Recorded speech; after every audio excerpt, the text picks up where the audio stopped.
La Bible dit clairement, dans le livre de Jean chapitre 14, verset 21, « Celui qui m'aime garde mes commandements. Celui qui m'aime garde mes commandements. » Je vais te poser une question. Est-ce que tu gardes les commandements de Dieu?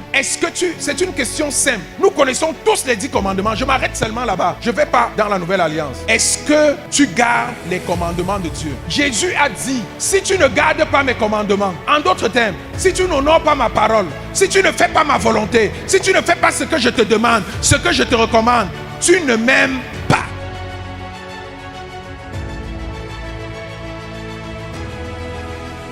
Tu ne m'aimes pas. Combien sont spécialistes du mensonge? Combien sont spécialistes du vol? Combien sont spécialistes de la corruption, de l'hypocrisie? Combien sont spécialistes de la destruction des autres? Tu fomentes des histoires qui n'existent pas. Tu les déposes sur la tête de quelqu'un pour le noircir, pour empêcher sa bénédiction ou pour arrêter la main du secoureur de sa destinée.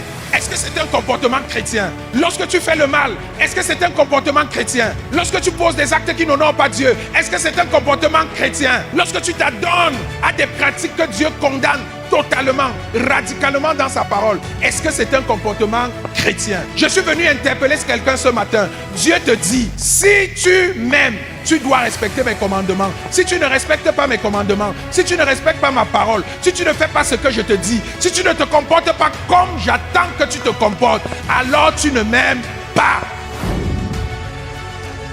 Et si tu ne m'aimes pas, tu ne pourras pas me voir. Parce que la même Bible nous enseigne que le père des pécheurs, c'est le diable. Pendant que tu poses des actes qui n'honorent pas Dieu, sache que tu as choisi un autre père. Et Dieu nous dit, si nous voulons lui ressembler, nous devons faire ce qu'il fait. Je suis là ce matin pour t'inviter à ce changement qui est attendu, que l'Éternel attend de toi.